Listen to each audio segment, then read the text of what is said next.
that you are fertile. I was not talking about fertility in the first place. So going through a pregnancy loss has nothing to do with fertility, and you cannot compare fertility and pregnancy loss. Those are two different and very opposite or very extreme perceptions of life. That you wouldn't just tell me, thank God you're fertile. Yes, as much as it makes sense to you, it doesn't make sense to this pregnancy loss victim just telling them, thank God you're fertile. You know, we are not talking about fertility.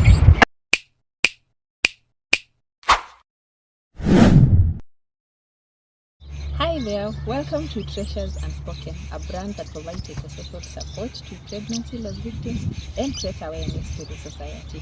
My name is Gloria. I am delighted to have you watching this video. For regulars, we are truly delighted and appreciate the fact that you've been a support. You have been working with us through this journey of pregnancy loss and have been keeping this community active. For first timers, let me introduce you to Treasures Unspoken. Treasures Unspoken was birthed from the fact that I went through pregnancy loss, two pregnancy losses, and thought it's good to talk about pregnancy loss because the society finds taboo to talk about pregnancy loss and infant loss. That's why I launched this brand. So you are much welcome, and I truly would love to hear from you. If you have not subscribed, kindly subscribe to this video by clicking on the subscribe button below.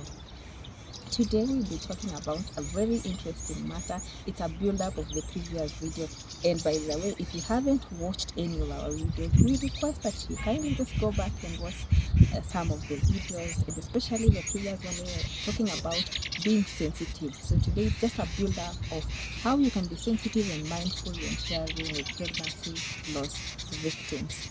So let's dive in today's conversation. We are talking about choosing your words carefully. We realize that as society, we want to offer support, we want to comfort somebody who has just gone through pregnancy loss or infant loss, but we never have the right words to share. While you may think that it is okay for you to share any comment, any statement, but these words may be more hurting and disappointing than you would expect. And that's why I just come to you with a new mindset today, that even as we offer support to a pregnancy loss victim, we should be careful about the words we choose. So let's dive in. When we are talking about pregnancy loss and you're trying to condole and comfort somebody who's just going through pregnancy loss, I want us to put this in mind. Number one, you should not offer solutions to a pregnancy loss victim. Unfortunately, society thinks offering solutions or providing remedies would be the best reaction to do when they are trying to comfort somebody who has just gone through pregnancy loss. And it does more damage than you think it would heal this person. While it just sounds okay for you to mention something comforting by providing a solution, it doesn't help as much as you would think. For example, when I had just gone through pregnancy loss, the second baby, when I lost Chavi, I remember this friend of mine who just came to me and told me, next time you get pregnant, please start clinics as soon as you realize you're pregnant. But then I'm like, you don't know my story, you don't know how I lost this baby, you have no idea if I even went for clinics, and you've just jumped in. Please go to clinics the next time you get pregnant. Does it mean that the fact that somebody didn't go to a clinic, they are likely to face a pregnancy loss? No. This solution, while it just sounds good, please find out from this victim. How did the loss happen, or what led to the loss? Instead of you just offering solutions and just telling this person, I think you can do this and this. And the other dimension of the same is you can seek herbal medication or herbal treatment or herbal care, something like that. It's a solution you're offering, but at this time, this victim just wants your support and your comfort at that moment, and not solutions that will help them go to the next pregnancy. For your information, they are grieving. They are not even thinking about how to get pregnant, and you are there telling them the next time you get pregnant. You know, even medical practitioners just jump into that and tell you the next time you get pregnant. You know, I feel like it is very relevant when you're trying to comfort somebody or irrational, when you're trying to tell them to get over the pregnancy and you're telling them what they should do next time they're pregnant. You know, help them understand and just come to terms with the current laws before thinking of how can we solve the other issues, how can we maybe mitigate whatever happened and minimize the chances of you going through a pregnancy loss. The maybe you should have, if you think you have a statement or a comment like you should have done this, or maybe you shouldn't have done this, those are remedies or solutions. You're thinking perhaps they lost their baby because they never went to clinic, or maybe they didn't take the first all those medications that are prescribed before. You shouldn't have done this. Maybe you shouldn't have gone to work, you shouldn't have gone to school, you shouldn't have been in this area. All those ideas, they tend to break this victim because she's wondering, I thought I was just doing the best. And because you don't know what they were doing at that time when they lost the baby, you have no history of how they went through the pregnancy loss or were not there in their life, but you just come here with a solution. Yes, you are thinking it's gonna help them, but unfortunately it does more harm than it will do good. The next dimension I want us to look at is avoiding assumptions and superstitions. Well, society tends to think you lost a baby because you did 1, 2, 3, or you didn't do XYZ. So there is this tendency of you coming up with an assumption or a superstition. For example, the most common one and the most obvious one that I got with both babies is how many people knew you were pregnant, or did you share on social media, or like you should not tell people the next time you're pregnant. That's a superstition. I tend to think of the people who are working in the online community, or let's say like in broadcasting institutions, like they're always on TV, you would see them pregnant. How can they hide their pregnancy? Yes, you say pregnancy is sacred. And for your information, I never posted both my baby's videos or photos online. They were never anywhere. So that's a superstition. It's an assumption. You think I lost my baby because I posted this baby on my bump on social media, on WhatsApp, on Facebook, Instagram, and all those social media platforms. It's a very wrong assumption. It's a superstition. Let me ask, aren't there thousands of women who have posted their babies and still given birth? So the fact that you tell a woman, maybe it is because you posted your baby. Of course, I understand from a Christian perspective that the enemy is not happy when you are pregnant, you're going to raise a family. But the fact that you think this mother or this victim just lost the baby because they told tens of people or maybe posted on their social media platforms, it is an assumption that we need to work on and just think about it and look at it and really see it's not about them posting. Because whether you post or not, if it's found to be a loss, it will still happen, whether people know or not. For information, no one knew I was pregnant with both my babies except the people who were in my inner circle. But the world at large didn't know until when I lost the baby. Then they realized, oh, that's why you have not been seen, you're not reacting on social media. All those kind of comments. They are very superstitious, and the assumptions. You may think you are helping this victim cope with the pregnancy loss or infant loss, yet you are doing more harm than you would do damage. The other assumption that you might come up with is, I know how it feels. For your information, no one, whether you have gone through multiple pregnancy losses or infant loss, you cannot know how somebody feels when they are grieving. As much as you are a victim yourself, or you have gone through this or are familiar with this. Even myself, I just don't tell people I know how it feels. The least you can say is, I can imagine the pain you are going through. I am sorry, I am trying to understand, but I cannot comprehend all this pain that you are going through, and I'm here for you. Instead of you just concluding and assuming that you know how it feels, you don't know. You could be grieving, I could be grieving the same pregnancy loss the same day, but the pain varies depending on the person I am dealing with.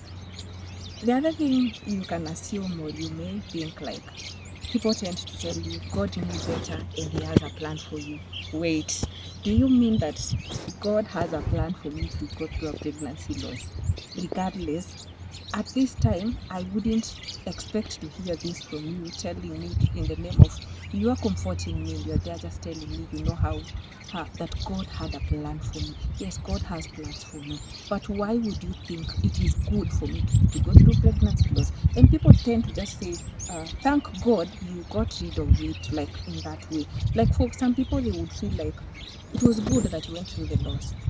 My listener, my viewer, you may think it is a good thing, somebody that they went through pregnancy loss. For example, for people who have been raped, or for people who got pregnant without expecting, and then you feel like it's a good riddance, it's relief for them. But no, you may not understand. In the event that this person contemplated the fact that they would have a baby, they would bring a new life on earth, and you're here telling them, thank God you went through this. I would love to caution us, even as we comfort pregnancy loss victims, not to talk about these people in this way and just tell somebody, thank God you are going through this, or you went through this. There is no relief in grieving. There is no relief when you go through a loss, and a loss that is specifically death. There is no relief. There is no comfort in such a thing.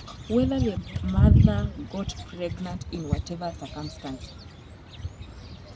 The other thing I have interacted with when dealing with pregnancy loss victims, and even just sharing with them and even comforting them, and this is where I really emphasize you choose your words correctly. For example, you just tell somebody, thank God you are fertile. I was not talking about fertility in the first place. So going through a pregnancy loss has nothing to do with fertility, and you cannot compare fertility and pregnancy loss. Those are two different and very opposite or very extreme perceptions of life, that you wouldn't just tell me, thank God you're fertile. Yes, as much as it makes sense to you, it doesn't make sense to this pregnancy loss victim just telling them, thank God you're fertile. We are not talking about fertility. As much as it could be maybe the first or the second, or you don't know the struggle maybe somebody went through to get pregnant. Like for me, truly I struggle getting pregnant, and God knows how and when He brings babies in my life. So you're just telling somebody, at thank God you're fertile. What about that person who just lost the baby and they were not really questioning the fertility aspect? Come to think of it in such a manner. So don't just conclude and tell somebody, thank God you're fertile. Fertility has nothing to do with pregnancy loss.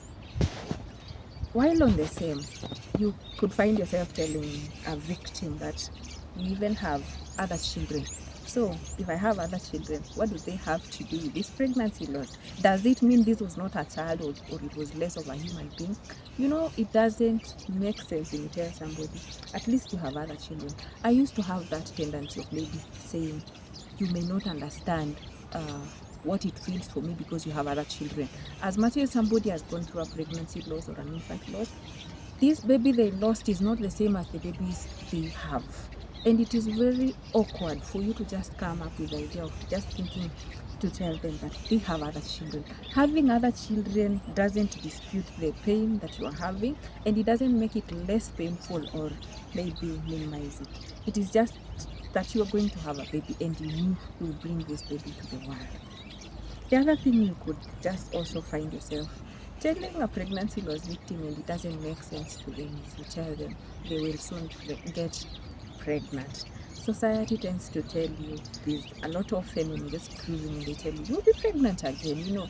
It is so casual, it is very informal for you to just tell somebody, you'll get pregnant again. We are talking about a pregnancy loss, and the last thing on a victim's mind, if you tend to inquire from them, the last thing they will think about is getting pregnant again. And you are here telling them you will get pregnant again, you will soon have another baby. That is a fact. But at this point, can we separate the future and deal with the current? When I was studying counseling, at some point we were being taught about dealing with the here and now. So the here and now is pain. We are grieving. We are just facing this new reality. We are coping with pregnancy loss, and you're just concluding that I will get pregnant again. For some people, they will feel like, hey, please wait, I don't want to get pregnant.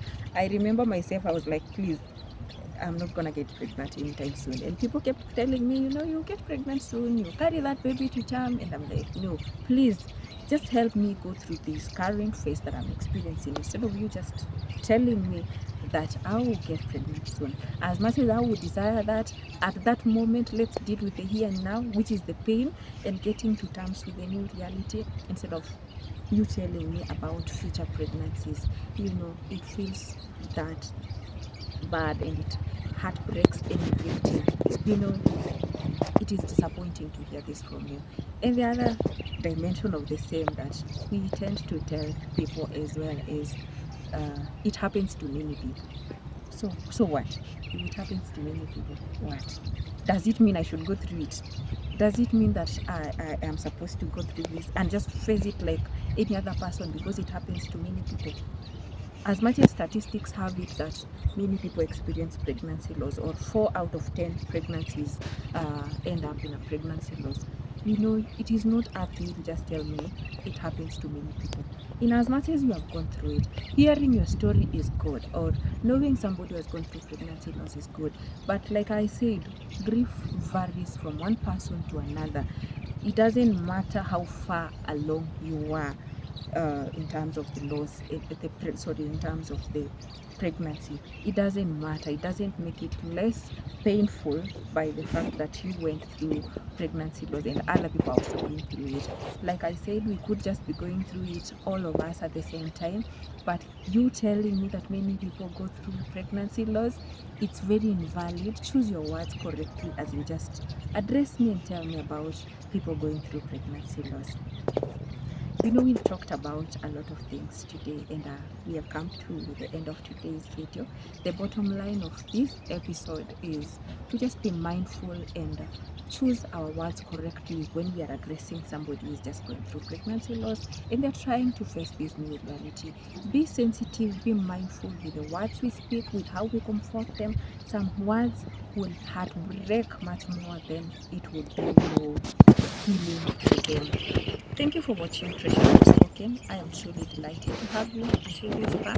I request that you subscribe and you engage with us in the comments section. Let us know what you have picked from today's video. Until next time, the Lord bless you. Bye.